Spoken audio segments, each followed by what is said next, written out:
Yes, he's referring to Allah in that sense. Yes. So Allah is the father of Jesus? So can I rebuttal this? Sure. May I? Answer it and then explain. Is Allah the father of Jesus? Yes and no, and then go ahead and expound. So is he the father of Jesus? No. Okay. Is he the father of us? Yes. Hi, amazing viewers. Welcome to Religious Insights. On today's episode of this debate with GodLogic, two Muslims behaving like a programmed robot got spooked by GodLogic. Let's watch this video for more details. Noah Mahmoud, you are on the stage. Go ahead and give a response. Going once, going twice. All right, Noah's not ready. All right, I see Sevron Dilemma.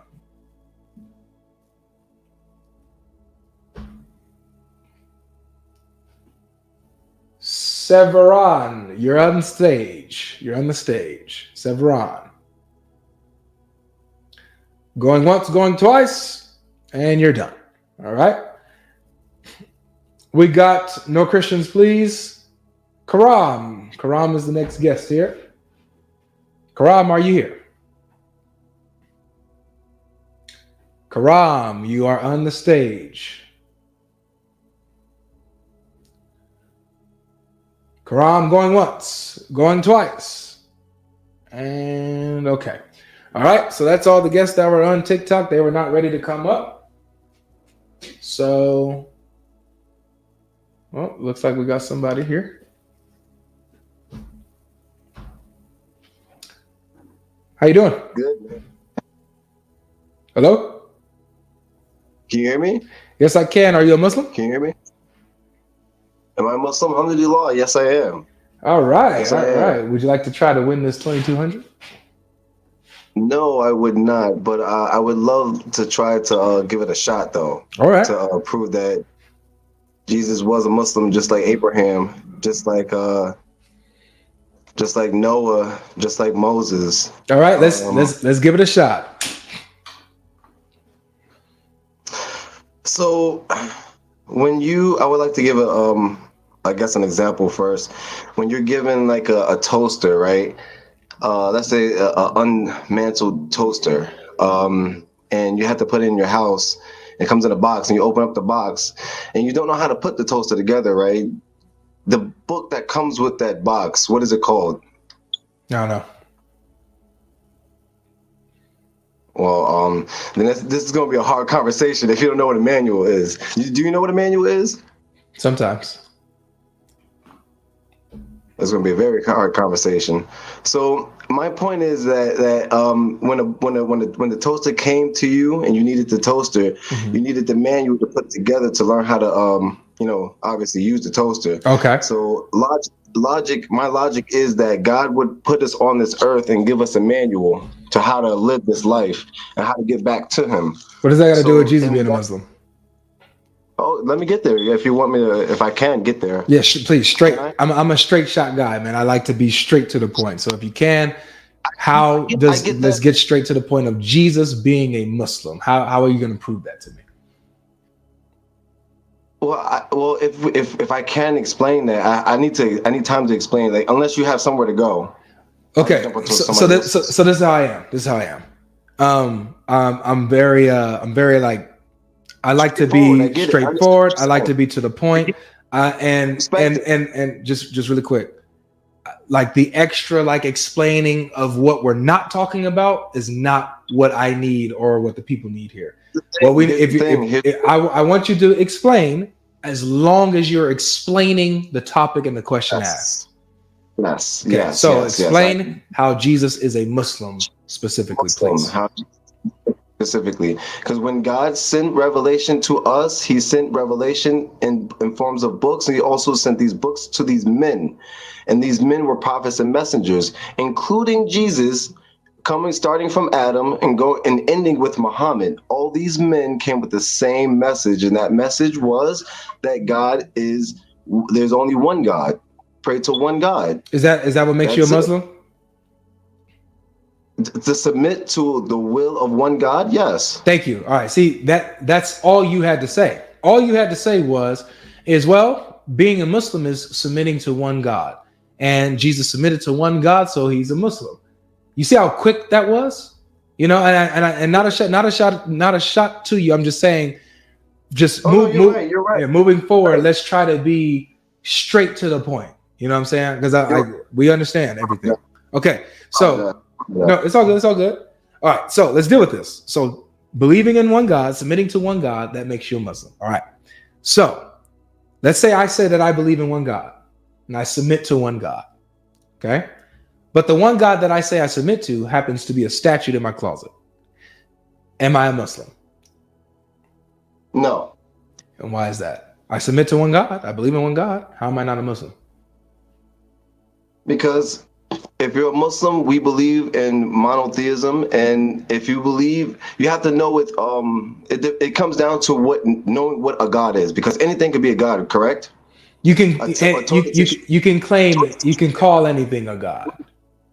Anything, but when it comes down to Islam, it talks about the true God. There it is. Yes, we're getting there. We're getting there. All right. So when you so you have to submit and believe in the one true God in order to be a Muslim. You can't just call anything a God and say you submit to that thing and be a Muslim, because that's not I got you. All right. See, now we're going somewhere. So it's specifically the true God, and this true God is, you find him in Islam, right? His description and his characteristics in Islam, right? I want to just add into that what you just said right there, because some people will get it twisted. So at the time of Abraham, his followers, those people followed him at his time. At the time of Moses, his followers, people followed him at the time of his time. We are the last. There's no more prophets and messengers. The last prophet and messenger, we follow him. That's why we follow the last prophet and messenger. I have no problem with that, brother. See, and that's no problem.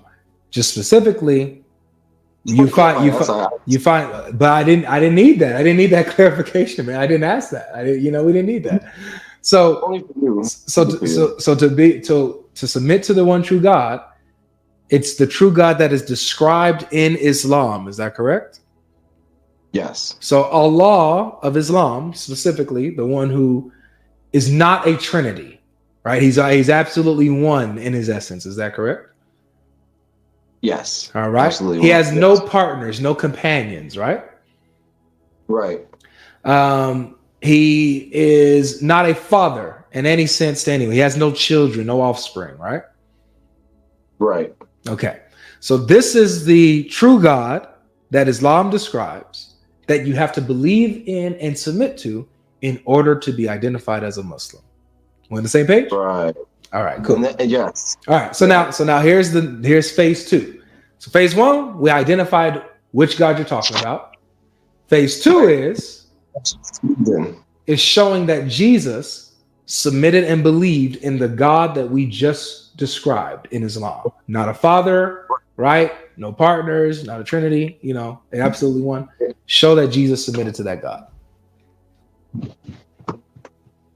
Correct. So what you got? You're asking me to. Yeah. So yeah, it's your turn. You can show me that Jesus submitted and believed in that God. So in the Bible, and I'm not a Christian, so I can't point you directly to the source, but there's proof of some people or some Christians quoting in the Bible. It says that Jesus put his head to the floor just like the Muslims. Yeah, matter of fact, I have the reference like literally right up here for you. Want me to read it? If you want to, but you go ahead. If you want to, go ahead. Okay. Go ahead. Yeah. All right. So it says, oh man, I thought I just had it. Oh, I went somewhere else. Sorry, I thought I had it right up. Because somebody brought this up actually. This is actually one example. I would say one example. Okay, that's cool. We'll do it one at a time. Okay. So yeah. I'm talking about this one. Just with this one right now. Okay. Just this one right now. Fair enough. So if he was a god, right? Well, this isn't about him being God. This is just him being a Muslim. Did he have the correct beliefs to be a Muslim? That's all we're talking about. So it says here. Okay. And he withdrew from them about a stone's throw and knelt down and prayed, saying, Father, if you are willing, remove this cup from me. Nevertheless, not my will, but yours be done. So here he kneels down and he prays, but remember how we said it matters who you're praying to. It matters who you're saying the true God is. Here, Jesus is praying to his Father. He says the Father, yes. Is that Allah? Yes, he's referring to Allah in that sense, yes. So Allah is the Father of Jesus? So can I rebuttal this? Sure. So answer it and then explain. Is Allah the Father of Jesus? Yes and no, and then go ahead and expound. So is he the Father of Jesus? No. Okay. Is he the Father of us? Yes, in a sense of if you have a close friend and you say, hey, yo, what's good, son? Like you say, what's good? Like, that's my son right there. That's my son. That's not your physical son. Mm-hmm. Meaning that God, we know in our logic that we have to have a male and a female to have a child. You're trying to say, or people are trying to say that God had a child, physical child. Nobody says that. No Christian says that, but go ahead. Most Christians do say that, to be honest. There's not a single Christian that says that God had a physical child. He's not a physical being. No Christian says that. That's not in our doctrine. There's different doctrines, aren't there? No. So there's only one denomination of Christianity. There's only one belief, and if you believe something else, you're not a Christian. Denominations. Are there multiple denominations of Christianity? Yeah, and these different denominations have the same. Hold on, brother. You're not listening. They have the same beliefs. These different denominations have the same fundamental beliefs. There'll be other little minuscule things that they differ on, but the same fundamental beliefs. We all believe the same thing. We don't believe that God is physical and had a physical son. So, continuing with this, you're saying that Allah is the Father. Wait, first you said he's not the Father of Jesus, but he's the Father of us figuratively. Not his physical. Figuratively, yes, he's saying Father because he knows that he is the Creator. That's why he's calling him Father. At that time period, he called him the Father. Got it. So, got it. Just like how people. So Allah is the Father of Jesus in some sense. He's metaphorically, yes, if you want to say in that sense, not physical, not DNA. So in a figurative sense, Jesus is the Son of Allah. Right. Okay, I got you. We all are. Okay. So this is what I want you to do for me, okay? What I want you to do for me is I want you to get me a verse in the Quran that says that we are all the sons of Allah. That we're all children of him. Okay. I can't do that. Two. Why not? Can I ask you a question? Because you've asked me 3 questions already. Can I ask you a question? Wait. Why can't you show me in the Quran that we are the children of Allah? Since that you're a Muslim and you're saying this. I already proved to you that he doesn't have children. I already proved to you that he's not our physical father. So there is no way I can prove to you in the Quran that he has physical children. I didn't ask about physical. So let me be clear with you again, okay? I'm not asking you about any. I'm asking you about any sense. So you already ruled out physical, but you said metaphorical. Yes. Okay, fine. All right, so in the metaphorical sense, no problem. Can you show me from the Quran that we're all the children of Allah, metaphorically? Can you show me that the Quran was made or was here in the time of Jesus? Can you show me that the Bible was created in the time of Jesus? Can you show me that the Bible was created in the time of Moses? No, these are different times. So obviously Moses did not call God the Father. So he still prayed to the same God, right? You said Moses didn't call God the Father? Moses still prayed to the same God, right? He called God Father. Moses did. Deuteronomy chapter 32, verse 6. Was Deuteronomy there at the time of Moses? Yes. When did Moses confirm that? Stop doing the Muslim shuffle now.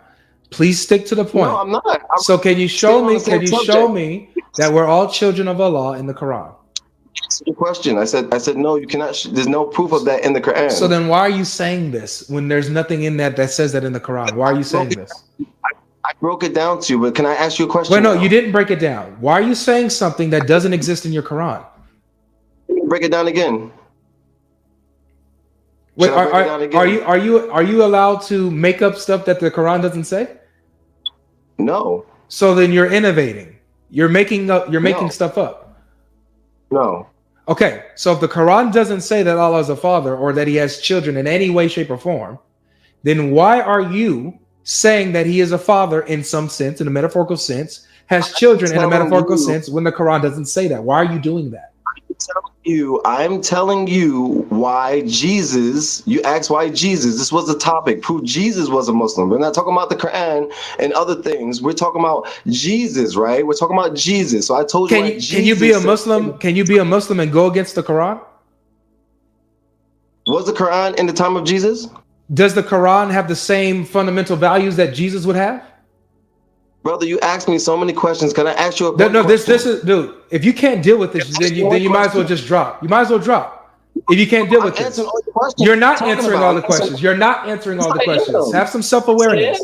So relax. Have some self-awareness. Next question. Did Jesus have the fundamental values that are in the Quran? Yes or no?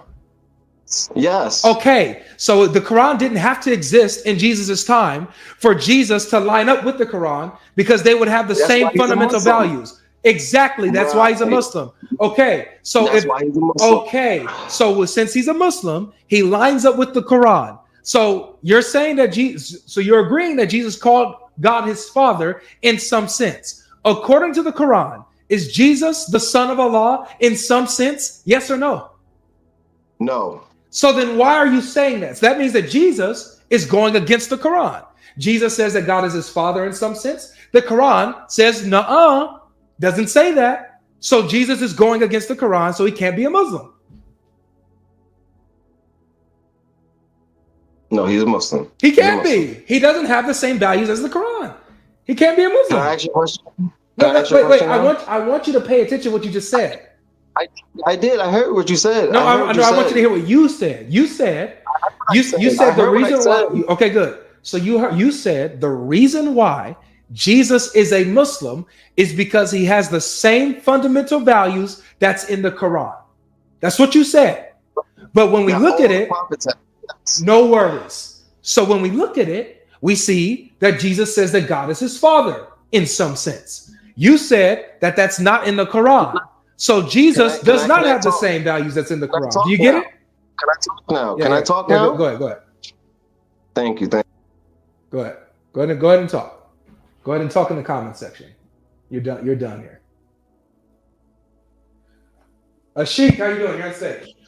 Oh, how are you, bro? Pretty good. Yeah, I'm just new to your channel. I just found your channel like yesterday or something. I just thought we could have a talk. Yeah. Yeah. So the topic is Jesus we can continue from your previous talk with the previous guy. Mm-hmm.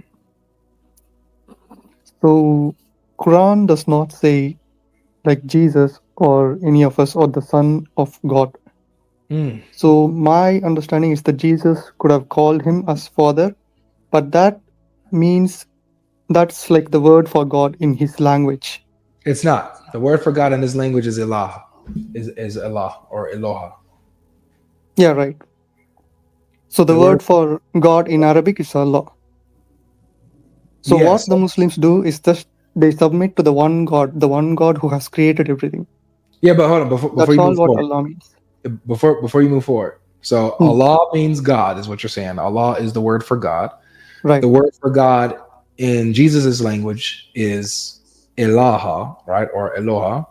Okay. And so that's not the term father. The term father in Jesus's language is Abba, which means father, right? So those are two different words. So he specifically refers to God as Abba, father. Yeah, but that could just be like how he called the God, because like my native language is not English. Mm-hmm. And in my language, we have a word called like Appa, which you could also call your father, and you could also say that to the God. Right. You can call God Father in your language. Yeah. Yeah, right. But that word doesn't mean God, right? It's just it's something that you call God. Yeah, right. Right. Yeah.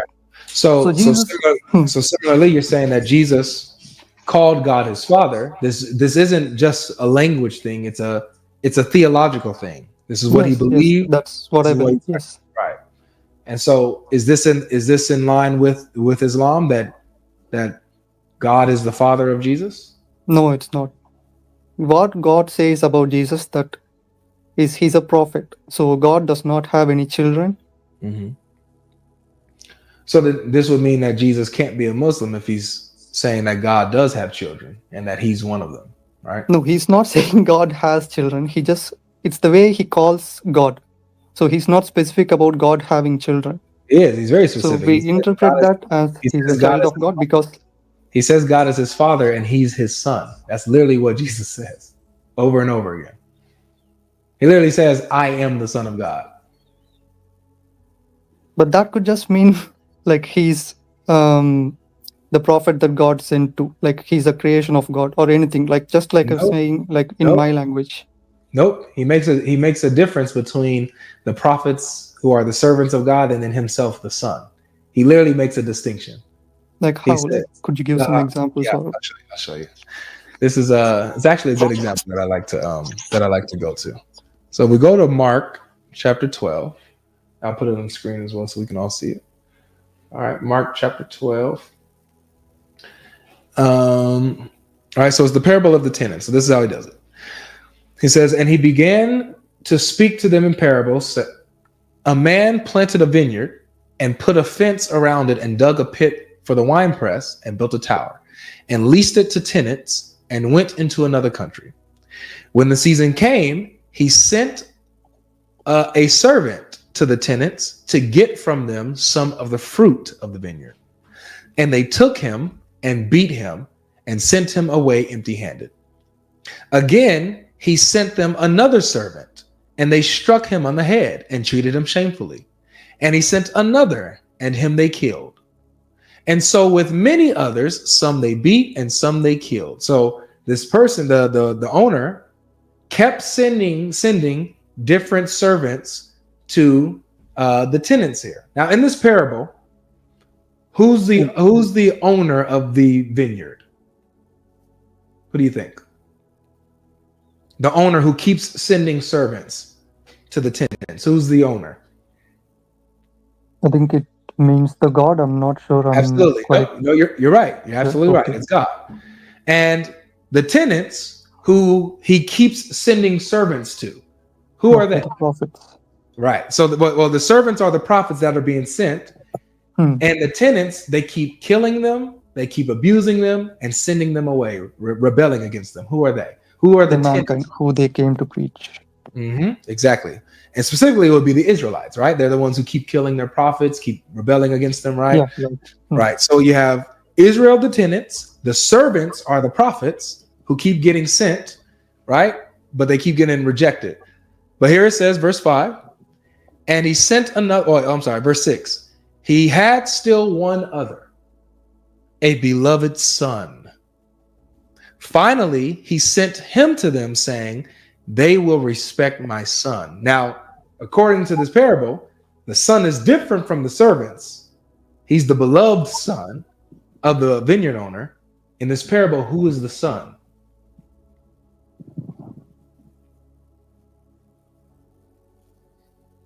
Can I first read the whole verse? Just a minute.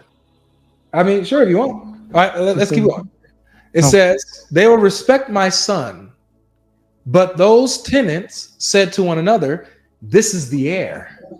Come, let us kill him, and the inheritance will be ours. And they took him and killed him and threw him out of the vineyard. What will the owner of the vineyard do? He will come and destroy the tenants and give the vineyard to others. So we know who the servants are. Those are the prophets. So the vineyard owner is God. The tenants is Israel. Who's the son? So are we reading from the Bible right now? So I'm kind of confused since you have like the Quran. On the left side. This is the Bible. This is on the left side. Oh, okay. on the So it screen. means it should have been Jesus. That's right. So Jesus is the Son who's the heir, right, and the inheritor of everything God owns. And he makes himself distinct and different from the servants. See? So he says, I'm the Son of God, who's the inheritor and the heir of God, right? Not the prophets. They're not that. He is. Okay, let's say that's what your understanding is so far. But do you think the Quran is not from the God and it's a fake religion? So how's your opinion about Islam? Yeah, I believe it's false because it makes these type of false claims. It says that Jesus, believed in Allah, when we see here that there's no possible way that Jesus believed in the Islamic God. Everything Jesus teaches There's goes no in. such thing as like a specific Islamic God who's different from the one God which Jesus has worshipped to. So Yeah, what it is is. no, if the name Allah is what's bugging you, it just means God in Arabic, the one God who has created everything. Well, here's my point, because we can call anything an Allah. I can call my statute an Allah, right? No, if I can have. There's many things that people can call an Allah or a God. that's what they used to do before the Prophet came to them. Well, no, they had an Allah, and then they said that Allah had daughters. Yeah, because the word for God is Allah in Arabic. Right. But so when what the I'm saying, Prophet came, yeah, what so I'm saying is that. Oh, I'm sorry. When we look at what Jesus taught, we see that it's different from what the Quran teaches. It says that right Allah now we have the interpretations. It's not like as original as the Quran, which has been preserved in its original language till date. So when we couldn't be sure. Sorry. Say that again. I didn't hear you. But we don't have the Bible in its original language today, do we? Yeah, we do. We have it in the Hebrew, Aramaic, and Greek. No, we don't have it in Aramaic today. Yes, we do. No, I think. Do we have it? Yes, we have. There are Aramaic translations. We have the Hebrew. We have the Greek. I'm not talking about the Aramaic translation. Let me just look it up. Is it okay? Yeah, sure.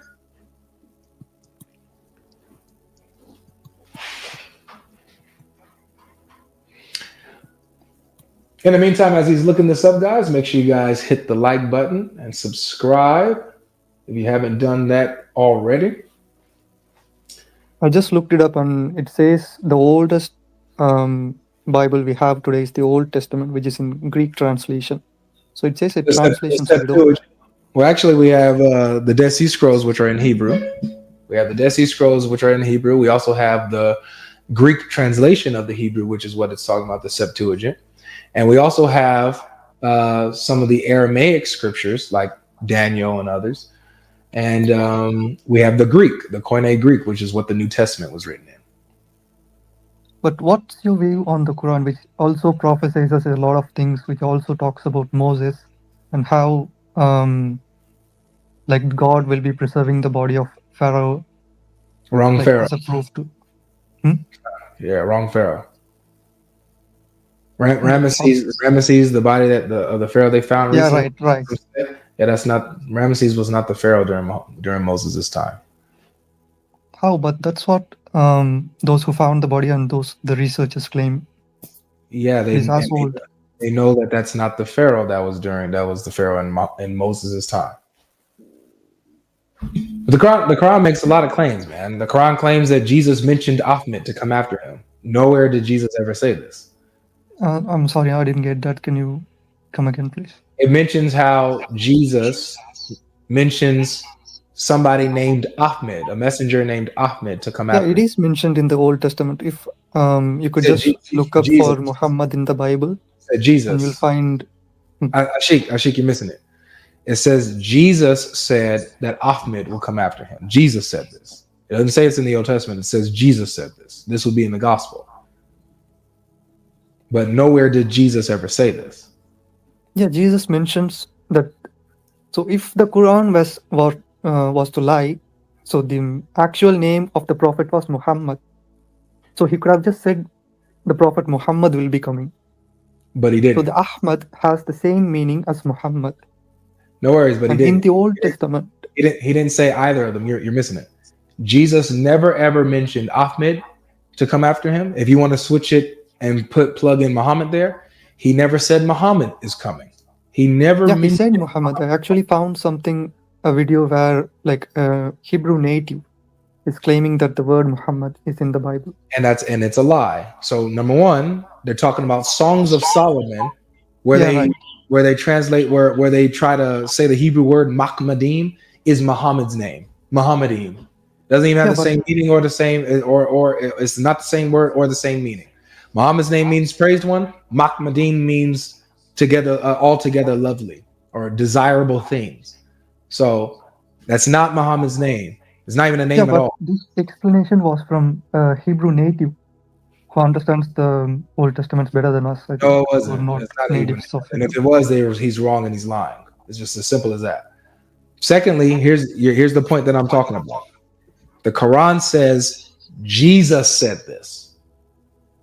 Not Solomon, not Moses, not anybody else.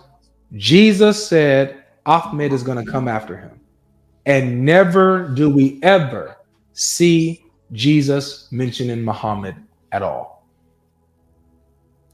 So it's a false claim. But the Bible has been like updated, or what you want to call it. It has been changed. So you know that, right? No, it hasn't been changed. Like how? It's very clear. Like you would have to. Okay, so what you would have to do, Ashik, is what you would have to show me that there was once a manuscript where Jesus did mention Muhammad and then got changed. Like you would have to show me that. That doesn't exist though. There's not a single manuscript in all of history that has ever existed to show Jesus saying that Ahmed is coming after him. So I'm not sure about like Bible. So I only came to know like the Song of Solomon was not something Jesus said, and it was said by Solomon. Just well, actually, it was said by the wife of Solomon, not even Solomon. That was said by the wife of Solomon. But is it in the Bible not because Jesus has preached this? Preach not what? Like they got it directly from Solomon, because Solomon lived like before Moses. No, right? we have Solomon's works. Yeah, but that's because Jesus has taught them. No, it's because we actually have Solomon's books. We have Song of Solomon, which is a letter between him and his wife. Love letters exchanged between him and his wife. We have the book of Proverbs, which is Solomon's work as well. Writings of his wisdoms and advice and stuff like that. And poetry. We also have Ecclesiastes, which is also Solomon's book towards the end of his life. By saying Solomon's book, you mean the ones which he has written originally, and we got them? Yes. Like the original thing. We don't even have the original Bible today, like I said. What do you mean by original? Do you mean like the first one that was ever written to page? Yeah, right. Yeah, well, we have copies of it. So we have, like, if you're talking about the original manuscript or the original first ever scroll, then no, we don't have that. We have the copy. I think of the textual preservation of it. But you're saying we are having like the original things which were written by Solomon, who lived before Moses. That's how texts are preserved. They're copied and passed down from generation to generation. So, right, so this is included in the Bible because I can say that I have Solomon's works because I have his works, even though I don't maybe have the exact paper that he himself wrote on, but I have the copies of that. But nonetheless, I have his works. But they come into play in the Bible because Jesus decided to preach them. So no, it doesn't. No, they were part of the Bible before Jesus even. They're part of the Bible that Jesus was using. Yeah, right. So that means Jesus preached them too. Yeah, he believed in them as well. Yes. So, like, what made you like not believe in Islam? Like, I just told you things like this. It makes claims. It makes claims about what Jesus said, and he never said it. It makes claims that we can find Muhammad in the Bible. He's nowhere in there. But the Song of Solomon has his name. And just now you said since Jesus would have had it while he was preaching, he must have also preached that the prophet will be coming in the name of Muhammad. Ashik. How do you determine like what truth is? Like, do you just hear a video and then just go with it, or do you like actually like research? I actually like I'm a born Muslim, but I used to disbelieve after hearing several things for like a few years. Okay. And then I had to like research a lot of things, and I could not accept it again. But I could not deny it as well. Like I got like more frustrated, and I got into researching a lot of things again. Okay. And I just decided that Islam is the real thing. I want to show you something. Okay. Okay.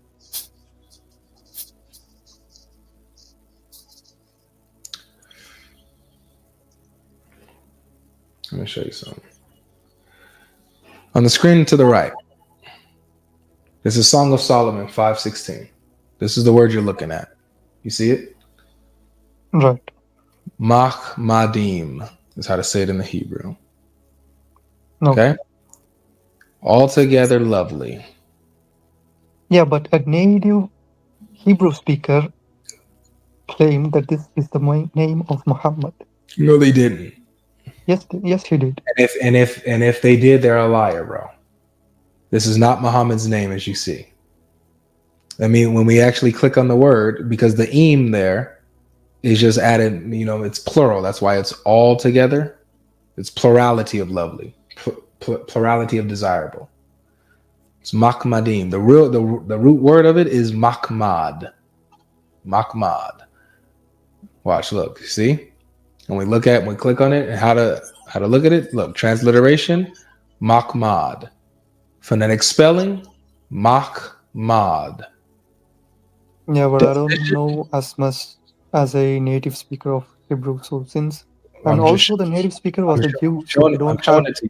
I'm showing it to you though. I'm showing it to you from the concordance. See, this has nothing to do with me or a native speaker or anything. This is the objective fact that's on the screen right here. This is what it is.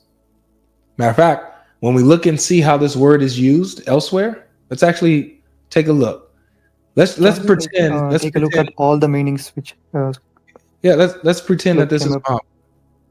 Let's pretend that this is Muhammad's name. Let's just pretend. Let's look at all the places that it's used. Okay. Let's see here. So we got in 1 Kings chapter 20 verse 6.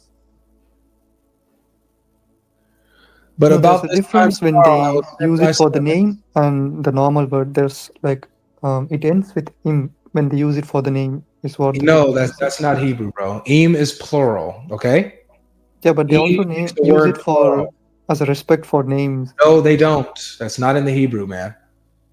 Yeah, but that's what the native guy said, bro. So and what am I showing you on the screen? It's look. You can do whatever you want. You can believe whatever you want. This will be the last thing I show, and then you take whatever you want. It's fine. It's on you. If you want to believe, you go follow whatever video you want. But and that's it. I'll dust my hands off. I can't force you to drink the water that I bring you to. If you want to drink the water, you can. So it says here, but about this time tomorrow, I will send my servants to you, and they will search your house and the houses of your servants. And it shall be that whatever is mahmad, pleasant in your eyes, they will put in their hands and take it. So it says that they will take Muhammad. Muhammad will be taken by servants and people. You believe that? That's what it says. Just Muhammad, not Mahmadim. Wait, hold on, no. Muhammad's name is not Muhammadim. That's not his name. Muhammad's name is Muhammad. Yeah, but the this is Muhammad. This is not Muhammad. But the im stands for respect, they claim. So the im means like. Take care of yourself. Get out of here. Get out of here. You're wasting my time. Take care of yourself. Okay, welcome back, guys. I believe you enjoyed watching this video. Let us know your views about this video in the comment section, and in case you have not subscribed to this channel, Please do it to subscribe, and also don't forget to share this video with your friends and your family. The analogy this young man gave about the toaster does not in any way make sense. Not everyone who needs a manual to operate a toaster. Some people learn by trial and error, and some are so proficient that they don't need the manual. So I don't think it supports his argument or holds any substance. So I don't see any way this analogy supports his argument. They keep making things up to support their argument and to also give relevance to Islam. There is no way the Quran is a manual for life and for living with its anti-human and anti-women teaching. So there is no way a book that does not support the essence of human being to a large extent be a guide for life and for living. Muslims are the same everywhere, wherever you go, whosoever you meet, regardless of their personality and their geographical location. The way they act, talk, and shuffle is the same everywhere, like a programmed robot. Their hilarious line of argument is the same, and they keep embarrassing Muhammad and Islam without them knowing.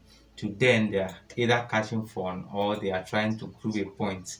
But at the end of the day, they always bring shame and embarrassment to Islam. Sincerity is what is lacking in most of these Muslim folks. In their debates, it is hard for them to be truthful. They are not sincere with themselves and with the text they are reading, either from the Bible or from the Quran. Since the Quran does not exist in the time of Jesus, then for him to be a Muslim, his fundamental beliefs must line up with the Islamic beliefs. But in this case, their beliefs are entirely different from that of Jesus. So there is no way possible for Jesus to be a Muslim.